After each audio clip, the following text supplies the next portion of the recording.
সব কিছু করার পরে বাবাকে ধূপ প্রদীপ জ্বালিয়ে রেখেছিলাম, সেটা দিয়ে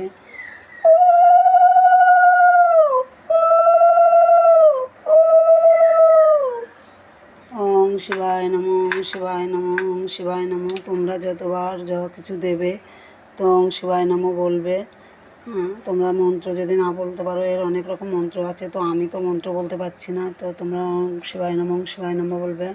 বাবা তুমি সারা বছর সবাইকে ভালো রাখো, সুস্থ রাখো, সন্তান পরিজন আত্মীয় স্বজন যে যেখানে আছে তাকে ভালো রাখো, তুমি নিজে ভালো থাকো বাবা।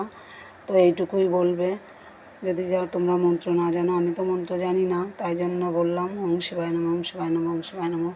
তো লাস্টে তোমরা এই যে এই সাদা এই যে জলটা বাবা স্নান করানো, এটা একটা তুলসী গাছ ছাড়া ভালো গাছতলায় মাথায় একটু জলের ছিটে দিয়ে তোমরা একটা ভালো পরিষ্কার গাছতলায় ফেলবে, তুলসী গাছ বাদে যে কোনো গাছতলায়।